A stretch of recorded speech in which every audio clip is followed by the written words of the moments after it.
Hi guys, and welcome to our IoT Tech Talk as part of Sparkfest.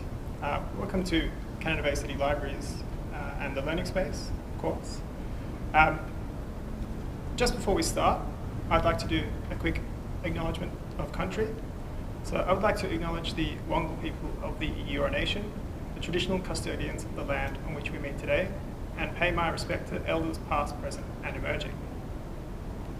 So today we've got a little panel discussion as part of Sparkfest 2020. We're joined today by Steph Kelly, Manager of Place at City of Canada Bay, Frank Zeichner, who is the CEO of the IoT Alliance and Industry Associate Professor at UTS, and Dr. Belinda Dunstan of UNSW Built Environment Faculty, Computational Design Discipline. And we're going to be talking about, or these guys are going to be talking about IoT, Internet of Things, and how that, just really kind of introducing IoT technologies to a kind of general audience. So we'll kick it off with Steph. Take it away. So I'm Steph Kelly. I manage places in the City of Canada Bay. It's here in the inner west of Sydney and spans from Rhodes in the west through to Drummoyne. And we've got beautiful parks and you're all welcome to come and enjoy our places.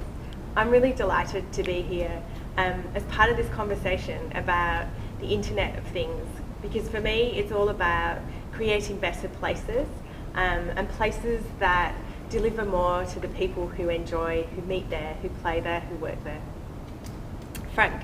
Thanks, Stephanie. My name is Frank Zeichner. I'm the CEO of the Internet of Things Alliance Australia. We are the peak industry body for IoT in Australia, and our remit is to accelerate the adoption of IoT in Australia for our comparative advantage and for societal benefit. We look across the entire economy, including cities and places, food and ag, manufacturing, health, transport, and water. So Internet of Things affects everything and everyone, and so very hot topic. Thanks, Frank. My name is Belinda Dunstan and I'm an academic at the University of New South Wales. I teach in the discipline of computational design and I teach human-machine interaction. So I'm involved in training the next generation of architects and computational designers who are going to be thinking about the space between these huge amounts of data that we are collecting and the real world, and how to bring those together in meaningful and ethical, impactful ways. Thanks, Belinda. And starting with you, how did you get involved with the Internet of Things?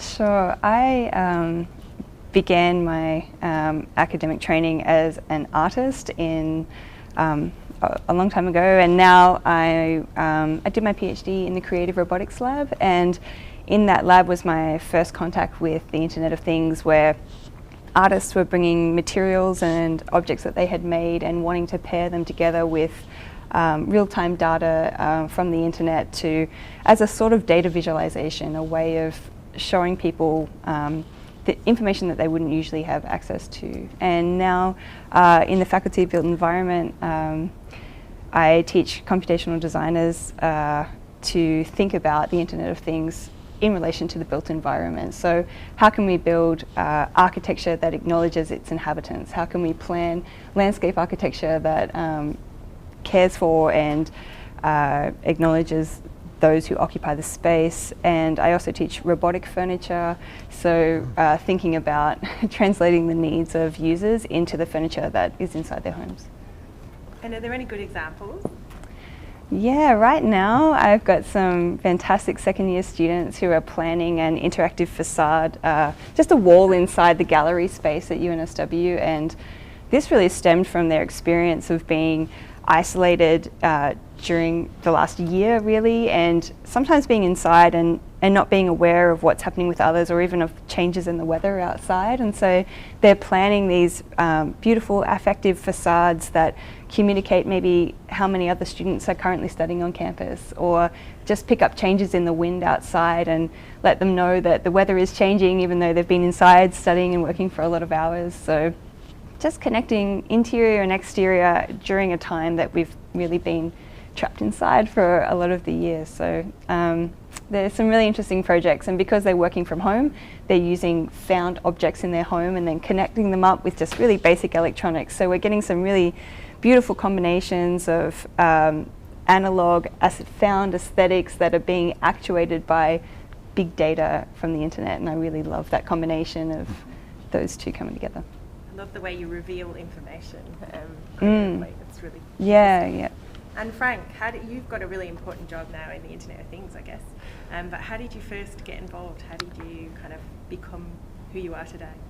Well, my background has been telecommunications, and about 5 or 6 years ago, a colleague of mine and I started seeing lots of Internet of Things happening. Not because it hasn't been happening for years; it hasn't called Internet of Things a long time ago, and we were seeing various countries taking initiative in Asia, in the US. And we thought, what's happening in Australia? And there was no focal point for industry, there's no focal point for government, so we decided to create an association. It seems to be a big thing in Australia. More associations per capita, I think, than anywhere in the world. And the way we thought of it at the time, and I still think of it that way, is that the internet itself utterly changed our lives. It utterly changed the way we communicate. It, for example, changed the number of billable hours for lawyers, which is pretty weird. It changed the business model for lawyers because all of a sudden people did their own searching instead of lawyers employing people to search for them. And so the Internet of Things has a way more pervasive thing where now all of a sudden things and objects and states and places are now identified by data, and then you can use it. Some really obvious examples are Uber. Knowing where all the cars are and where the people are who want the cars is a classic example of the Internet of Things working. Airbnb, knowing where all the vacant beds are that people want to sell. That's really practical stuff, but it affects all industries. So one of the most successful horticulturalists in Australia, called Costa Foods, they're the biggest producer of blueberries, strawberries, citrus. They have 65 farms, 2/3 of them are undercover, completely controlled, climate controlled. They're sensed for wind, fertilise, etc. All through the chain. They use 1/4 of the water. Their yield is higher. Their quality is better. So here's a classic case of an industry, a major industry player that used the Internet of Things. They increased their share value by 5 in 5 years, and they got better food. They're the biggest suppliers in Australia and the big exporter. So there's 3 examples. It'll affect all our lives. And when I talk about the Internet of Things today, I imagine my granddaughter, who will say to me, and she's 3 now, 3 next week, Granddad, how didn't you know? Because there are things that we go around blithely unaware of our environment, blithely unaware of how we waste, blithely unaware of how we use things. That information can and probably will be available to us to make choices. And that's a good sign of the Internet of Things. There are some downsides that we need to manage along that process, and that's also part of what I'm looking at. So we need to somehow control our own destiny in how the Internet of Things is applied. That's the key before it descends upon us and we don't have a say. I think that's really interesting, because what struck me, what you both said, was really about a collaboration or a bringing together of the internet and I don't know that's in the name, the Internet of Things, but it was that use of sort of knowledge and practice, and like it really is about transforming our lives in that way. And I guess you've mentioned some of the things that really excite you, Frank. What really excites you, Belinda? About the Internet of Things? Yeah. Look, I think it's something that Frank touched on very lightly there, but I'm really excited about projects that bring awareness and behavioural change in communities. So one example that I really love at the moment is was founded in Amsterdam. It's called Tree Wi-Fi, and there's just little bird boxes attached to trees in local areas, and they've got a nitrogen oxide sensor and then a Wi-Fi router, and really they just when the nitrogen oxide in the air dips below a certain level and they've got good air quality, then it emits free Wi-Fi for the local residents. So it brings attention to and encourages the local residents to ride their bikes or take public transport, and they almost see an immediate result and benefit from that in a way that's a little more tangible. Okay, great, I've got free Wi-Fi rather than I've got air in my lungs of a higher quality. But it just brings local awareness to a community, to their impact on their immediate environment, and how small behavioural changes can actually lead to real-world consequences for the environment. So it's projects like that, and it's just really simple. It's quite a simple mechanism, really, but the impact is really significant. So I'm excited about projects like that. Great. And look, and moving on from that theme, indeed, for me, that and the collaboration is that that over the next 10 or 20 years, more data will be generated by individuals than by companies, by government. So the question is, what part of that should be influencing what we do, and how they might contribute. A classic case that people understand is solar panels. You know, we have tremendous penetration of solar panels in Australia, and the data about what you're generating and what you're feeding back into the grid, and how that's balanced with the grid or whatever it's going to become, the sort of microgrid, is really vital in how we manage what's invested in the back end and how much the cost of energy will be. Now, that's one part of it, but the next part of it is the behavioural side, i.e. will people want to contribute to putting in energy when there's a shortfall, or turning off the air conditioner when there isn't, and making that information available and having them participate in that process makes it an organic thing. Now, you know, some people might cry in horror and go, "Oh my God, this is a chaotic model," and it is. But you know, there's something quite stable about a chaotic model when there's enough people in it. And it reflects our society anyway. So some way in which you can transparently understand what you're doing and participating in the process helps us all with something as fundamental as electricity, with water, with food waste, with all of those things. So it's that community connecting in to business and to government. That's a sort of it's a pivotal moment in our lives, and it'll affect what our children and our children's children will live in. So. I'm fascinated by it, frightened by it, but excited by it at the same time. I love it. It's the Internet of Things developing relationships, not just between each other, but with our environment, which is really important. If you want great places, and like you say, if you want great lives long term. Yeah. What do you see as the commercial opportunities? You've mentioned a few, but what are the future kind of commercial opportunities that you see coming out of this? Well, there are just millions, really, and it's a bit hard to. I can go from the sublime to the ridiculous. I mean, the big to the little, or whatever. But for example, Australia produces and exports about $45 billion worth of food. So by using the Internet of Things, we can do two things. When it gets to the other end of the market, it's 300 billion, by the way, 300 billion. So firstly, we're not getting enough share of the value of the food because we're not representing what it is in terms of data to the end customer. And two, our productivity on our farms can be enhanced tremendously by better use of water. I mean, the example of Costa Foods earlier. So commercial opportunity for food and export, massive. The target is 100 billion by 2030. That's one. Let me give you a small example inside. This is one of my favourite ones, the oyster farming thing. And people go, Internet of Things, oyster farming, how could these things be related in any way? Well, oysters are filter feeding organs, and they live in seawater. And when it rains, and by estuaries, and when it rains, water comes down the estuary and often brings pollutants, and then next thing you know, the oysters are gone, they're out. So there's a health regulation that says when it rains, you have to lift them out of the water. So that's what they do. And they've been using Bureau of Meteorology information, which is great, but often that's 10 kilometres away or 20 kilometres away. And by the time, and every estuary is different, every bay is different.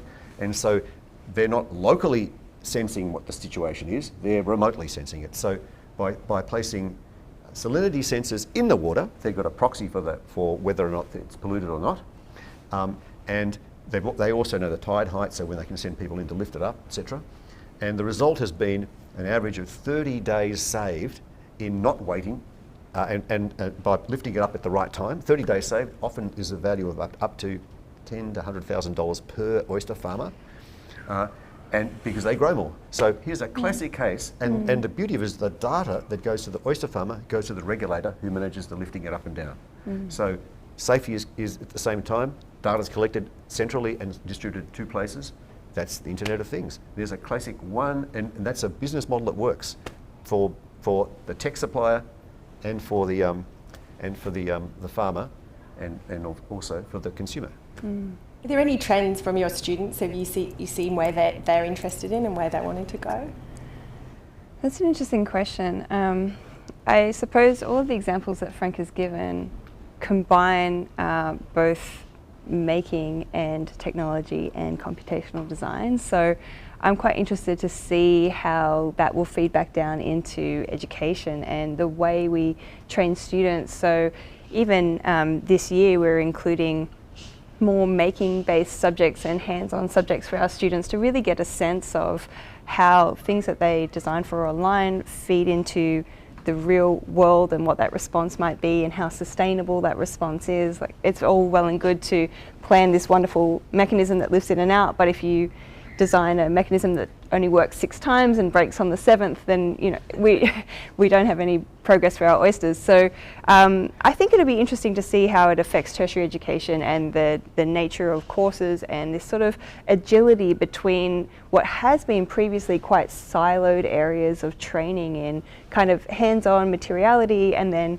computational design or coding, and those have been 2 quite separate worlds. And so understanding how all those fit together, I think that might be an interesting thing. And so the students have struggled with that a little this year. I think they're coming to terms, they prefer to work on their computer, but they're coming to terms with making things with their hands, and that's actually kind of having this bi-directional shaping of what they plan on their computers to something that they realize that gravity is a thing, friction is a thing. It's this kind of coming to terms with the materiality of their ideas. So I'm interested to see what will happen there. That's really exciting.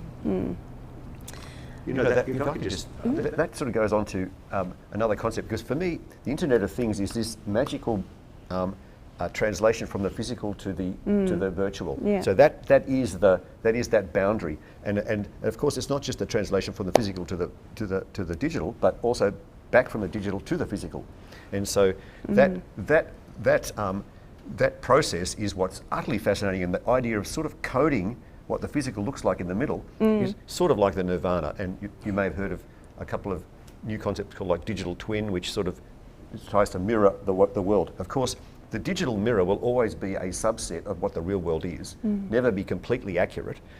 And so we have to be really careful that we're not making assumptions about the digital representation of the world, incomplete as it is, for extrapolating things that might have secondary effects we haven't even thought about. So thinking these things through is in specific cases is the key, not trying to design the Uber universe and find out we've just actually done something we didn't want to do. Yeah, and I think having that dialogue as part of your planning and design stages, I think, rather than oopsie, we've planned these 2 outcomes and they don't fit together anymore. So so that learning by design and actually experiencing the outputs is still a vital part of it. And I think in a city, like the breaking down of silos is so important. Like we've become more and more specialised, and professionalisation of all these roles that we have that are really vital to cities sometimes creates a barrier to getting the right solutions. And I think it's really exciting that we're going to see that change, because as people experience different places and different faculties, and we're better to try it than at university, and like learn about each other. It will really influence, I think, the future of cities. And I think that's what's really interesting about the Internet of Things, because it is that mechanical, what is kind of very real, and then the very sort of intangible, making it really real and making it part of everyday lives. And COVID has sped this thing up, actually, because the Internet, like contact tracing. Now, there's a classic case. That's the Internet of Things. That's just people actually recording where they are and then having the data to work it out. And all of a sudden, people start saying, oh, we have other corresponding data sets in some other silo. And for example, private hospital bed silo and public hospital bed silo. Now they thought, ooh, we should put those together because COVID's really important. So now all of a sudden, that's a thing. So you've now got a hospital bed, wherever it is, doesn't matter, connected to people who might have COVID, etc. So that sort of collecting of data sets when it's needed for people who are authorised to take access to it, that's an opening. So Internet of Things creates a whole cornucopia of data sets. It's navigating how that works across silos is where transformation, where magic happens, if we know how to manage it. That's really exciting. So just talking about that magic, I like that word a lot, especially when we're thinking about like the potential in terms of the cultural and the community sector. If we take the cultural first, a background as an artist, sort of using that creative energy, what do you see the opportunities are in that sector? Yeah, look, I think culture is a really interesting thing to bring into the design of technology. It's something that I think about a lot.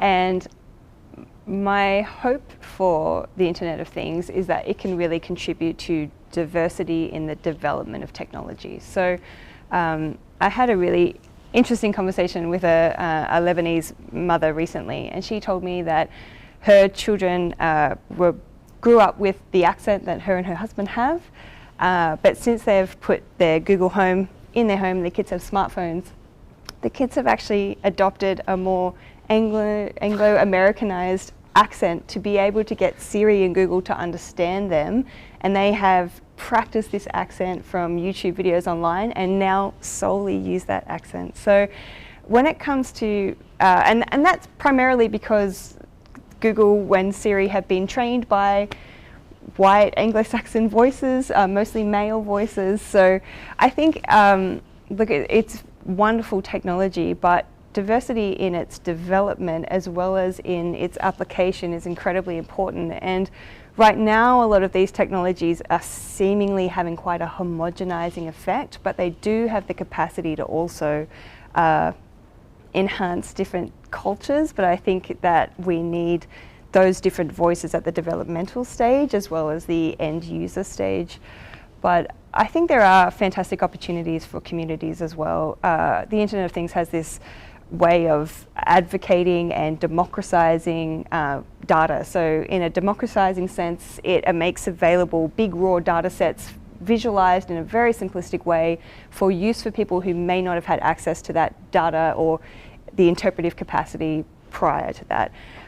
In an advocating sense, if we imagine a unit that measures how many people use a certain bike path and then it delivers that information to a local council, they can advocate for more cycle paths in their city because they have this raw data, rather than people writing in and saying, gee, I wish me and my partner could cycle around the city a little less dangerously so. So I think it does have, in terms of community and cultural sense, enormous democratizing and advocacy capacity, but it is that homogenizing problem that I do have some concerns about, but it has the capacity to do good in that space too.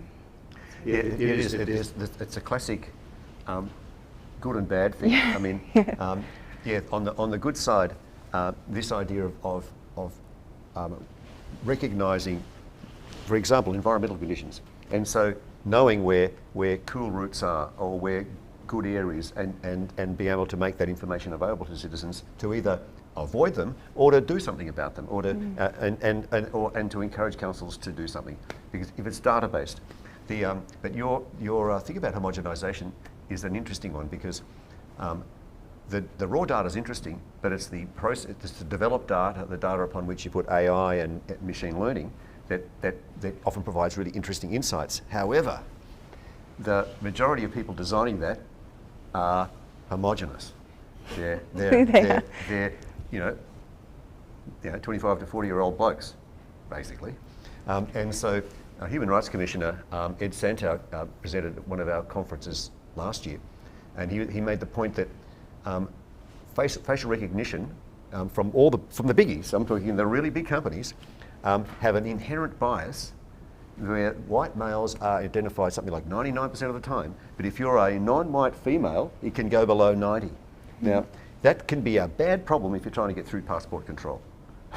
You know, there's no like, computer says no problem, it's not good. So we absolutely do need diversity in, because it's unconscious bias. I mean, I don't think people are consciously doing it. They're just saying, oh, well, this is, that's what a person looks like. And you're going, The well, face I have. Yeah, that's right. At least that's the people that I know look like. But that's not necessarily what they look like. And so we've got a lot of learning to do about how we actually unconsciously bias. And the thing about the Internet of Things and AI is that you build in your own biases, and we've got to somehow unlearn those.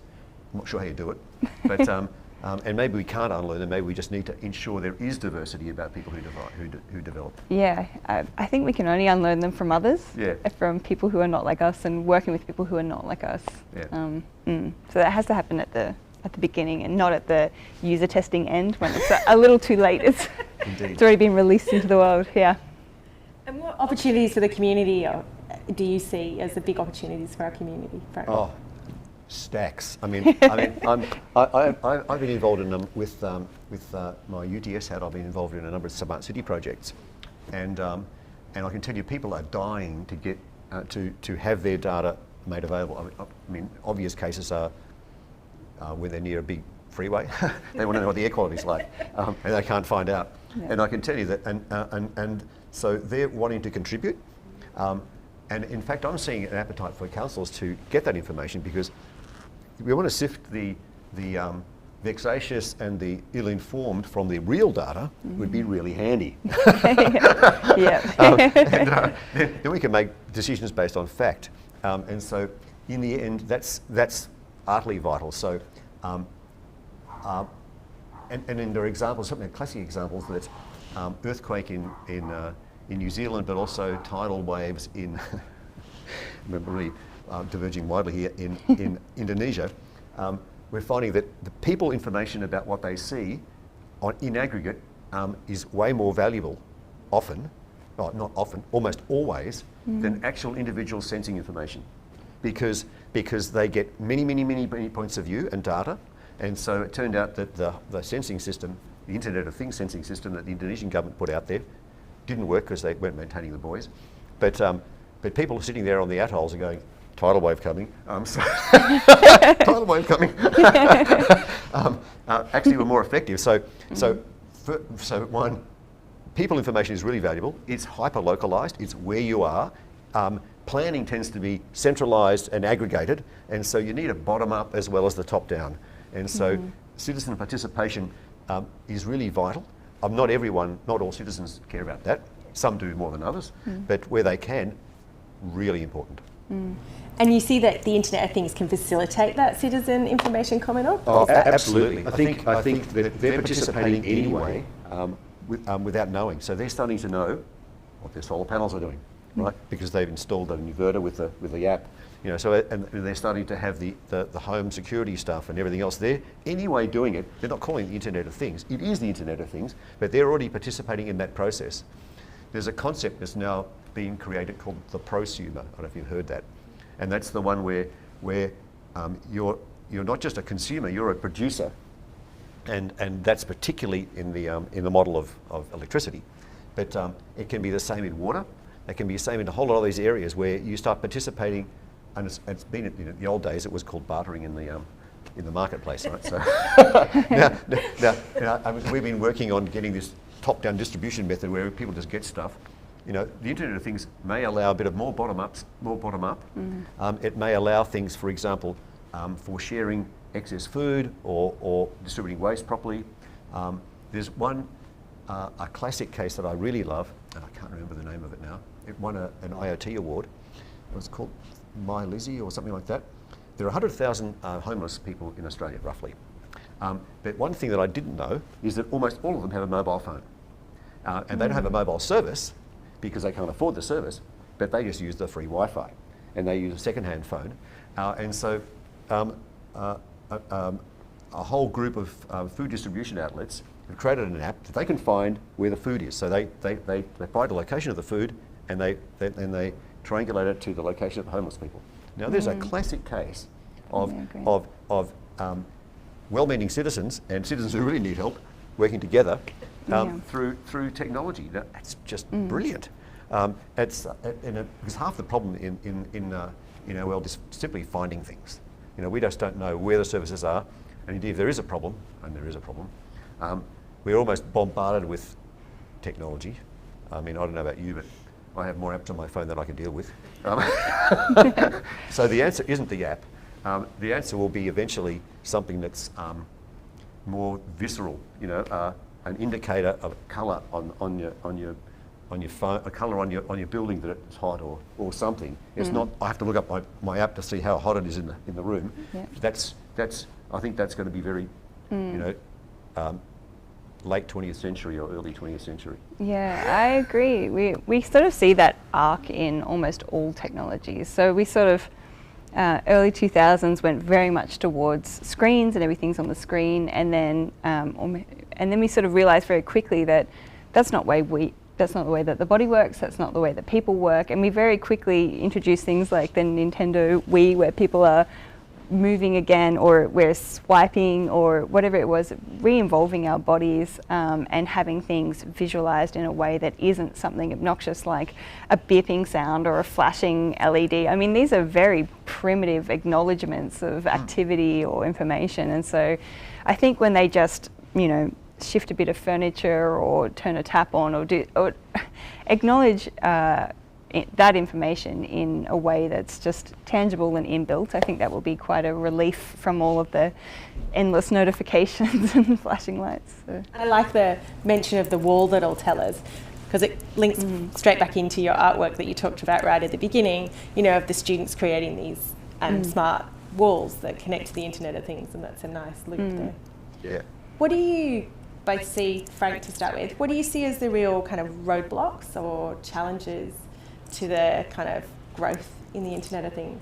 Or do you not see any? Oh, no, I see plenty. No, I mean, it's a bit nice rosy outside, but the difficulty is questions around security and around trust of data and use of data.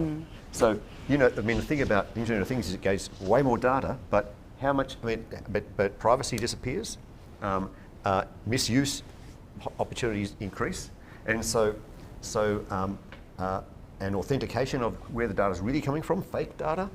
God knows, we've got fake news. Wait till we get to fake data. We're really going to be in trouble, especially if you start automating on fake data. So we've got to do a lot of work on really understanding and authenticating where it comes from, and classifying data in some ways in terms of source or provenance. There's the cybersecurity issue, of course, and the Internet, unfortunately, has been designed as a sort of a complete Swiss cheese of security. It's just hopeless, and we've got pretty bad practices today. The Internet of Things will make that about 100 times worse, maybe more. Really, seriously. So I don't want to give you some of the bad stats, but there are some horrendous stats about what our susceptibility is, and we are buying devices today that we do not know are secure. The people selling them to us at Harvey Norman don't know they're secure or not. So we're building. So if we think, I don't know if you've heard of DDoS attacks. You probably have. This is this idea of having devices that have this little a program in the little robot that, when activated, will just start sending requests to one site and take it down. So it took Netflix down, took a whole lot of things down. You do that to a bank, you do that to anything, it'll fall down. It literally will fall down. So we've got to work out how we make our devices more secure, and ultimately how the bargain or the trust that we build with people who share their data is how they understand it. So that's key. I mean, the good thing Australia is leading in some of this. The Productivity Commission came up with this recommendation for consumer data rights, which is pretty well leading. And this is this idea that customers can own and move their data between services, starting with banking, then electricity and telecoms, And I think then people will start understanding what their data actually means. Unfortunately, I think data is still a pretty abstract term. And so that's the start of the process, but we've got a long way to go for people to understand what it really means and for us to have trusted and understood methods for how we share it. And that's going to slow us down until we do, because we're going to be worried about it. Couldn't agree more, Frank. Look, I think it's really easy for us to sweep up Internet of Things solutions into this ethical, sustainable, wonderful, exciting ball. But if we do a really basic urban political ecology, a bit of a deep dive into the origins of the components that are involved, for example, in the physicality of making these things. So if we just take one component that's common to every single communications switchboard for any one of these devices is coltan. So that's an essential mineral. Sorry, I wrote it down so I didn't mess it up. It's an essential metallic ore, and it's used in every one of these devices. Unfortunately, 80% of the world's coltan is mined in the Congo. It's mined by hand in what the UN has reported as slave-like conditions, and have repeatedly denounced these coltan mines, and the conditions that are involved in those mines. So that's just one component that is used in every single one of these small little computers and switchboards that we use for every single IoT solution, really. So I think that is a big barrier for us, and we are in this position of people who are involved in the design and the development of these technologies. It is our job to be advocates for sourcing sustainable, ethical components, as well as having ethical planning in the privacy and use of data. So I think both of those, both soft and hard materials, data, and the components that are involved in these projects and processes, I think just making sure we address those and source those ethically and sustainably is a really big issue. Yeah, I think the other one is a behavioural one, which is really this idea that all the good things that are happening will only be available for those who get it, and will take a long time to make it simple enough for everyone to get it. And so there's a slightly increasing danger of this digital divide problem. I know my mother's there. My mother's absolutely there. Yeah. So No, that's today. It's going to Yeah. get harder until we make it easier. Yeah. And so we have to have the wit to do that. Yeah. I think for me, that like making the data transparent in a way that's really easy to use, whatever part of, so for my organisation, the council, and for my community, it needs to be appreciable by the youngest to the oldest if it's going to be really valuable and really changing in terms of the whole community. Yeah. And then the other missing link, I think, is sometimes the ability to analyse that data. So, we are surrounded by information, we are surrounded by data and opportunities, from Google Home, but do we really understand, these little devices that sit there and we think, they play Spotify for me and that's about it. But it's that kind of idea that, do we understand what it means? So that's back to your point about data and how we use it. But how do we kind of help people analyse it more, instantly and quickly, like we do other kinds of risks and opportunities that we come across in our lives and our cities? I think there's something really in that analysis, and making sure that as data is representative of a lot of information, but it's not representative of all of the information. So it can have that homogenizing but also very reductive effect of speaking for a lived experience, or speaking for a population, or speaking for things that are inherently complex. So I think it's important as well that we don't think about things just as data sets, but understand that there is the empirical lived experience underneath that there are human beings that are experiencing things much more complicated than yes or no in that scenario too. So just including that in our analysis and understanding, and making space for the human side of things, I think is is a big one too. Yeah, look, I mean,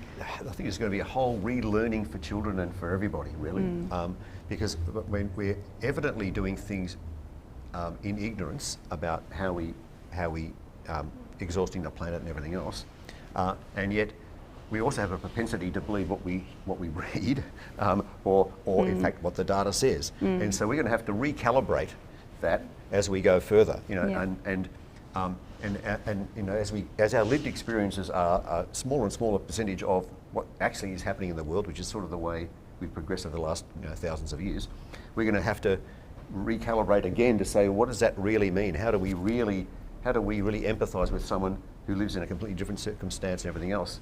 And this reduced data set doesn't represent them. So I really can't even guess how we can answer that question, but it's going to be, but it's a biggie. Yeah. So, you know, opportunity, change, downside, it's all of it. I kind of really feel, you know, we talked a lot about transformation, you know, and how I sort of wonder when that transformation will be really kind of perceived by everyone. How soon is there sort of like more that universal knowledge that I talked about from the oldest to the youngest? How soon will that happen? Will people kind of really realise that they're, you know, using the Internet of Things every day, and you know, it's all around them, and what the opportunities for them as an individual are? Well, you know, I think it'll be sooner than we think. I mean, and it happens without us actually recognising that it's happening. It's a bit like PC started in the 80s, the internet started in the 90s, and mobile phones started in the 90s. You know, we're thinking, we don't even think about it. It's just what we do. And so I think it's a generational thing. So I think that, and I'm not sure that we'll still call it the Internet of Things, by the way. Yeah. But I'd say that in the next 20 years, my granddaughter will just be using stuff and expecting the data to be available. She'll expect to know what the temperature is in and outside the house, whether the air quality is better inside or outside the house, etc. She'll just know that. My grandmother, my mother, she won't be alive then, but she will never know that. So we're going through this change, and I think there will be people who feel bewildered, I suspect, because the change is happening faster. You're working with a different generation, I guess, quite, you know, an almost narrow generation, and how do they respond, and you know, what's the culture with your community? So these guys are 19, 20, so they're almost digital natives. When I look at my niece, if there's a screen anywhere, her first intuition is to touch it. It's just to touch it, which is very annoying for the people who have to clean the screens. But that's just an inherent quality to her. She doesn't think about this is a touch screen or it's not. She just thinks, here's a screen, I can interact with it. So I think, like many technologies, the Internet of Things will seep into people's reality long before they can label it or understand it as one thing or another. People think that artificial intelligence is this thing in the cloud that's coming for us, but actually it's embedded in so much of our lives already. So I think my students at the moment are pretty savvy to how quickly technology changes even in their lifetime, and for them the concept of connecting the internet and the real world, they're already catching Ubers to and from school, they're already getting Deliveroo dropped off. They've got, one of them has an app called Pints in the Sun, and you can just find a place that's still sunny currently and go and get a beer and sit in the sun. And it just tracks, you know, the movement of the sun and places that might still be receiving sunlight at that point. So for them, this is just a bit of a second nature thing. It's, and it is, but for them planning that and being aware of the many different skills that are involved in making that work in a way that's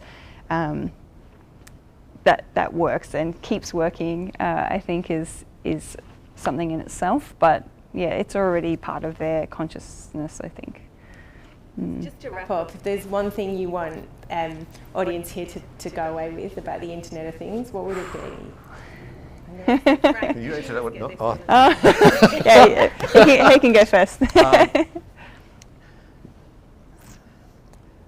I'll help you. For me, it's that concept of collaboration. I think, you know, we started with that, And, you know, the Internet of Things is clearly two things come together to transform life. But, you know, all of the things that you've said really kind of resonate with me in that, you know, when you make great cities, when you make great places, you know, it is always about these ideas coming together and, you know, these concepts, when they clash, you know, what comes out of it that's really exciting and interesting. And it gives me hope because the risks and the challenges, you know, and the opportunities when they clash, you generally get at the better answer, the dialectic, if you like.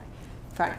Okay, thank you. So, look, I think the opportunity for citizens to participate in the democratisation of data, for the sharing of it and the using of it, is going to be greater. So it's exciting for them, for us, and that means we need to embrace the good side, knowing that we have to understand what that means. And I think that being part of the change process is really important, because otherwise change will just be thrust upon everyone. And so what we need for it really to work is to have an informed citizenry. So and the pace of change is going so quickly.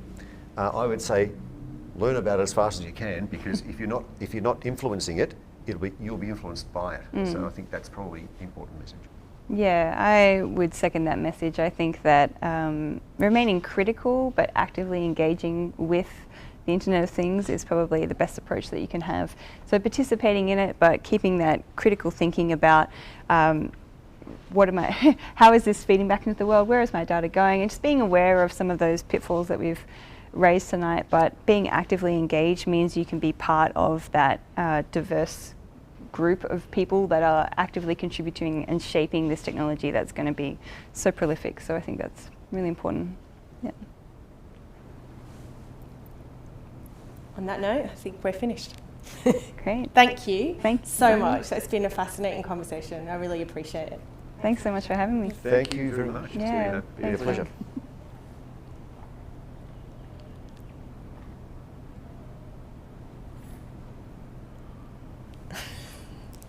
Sorry, there was fillers at the end.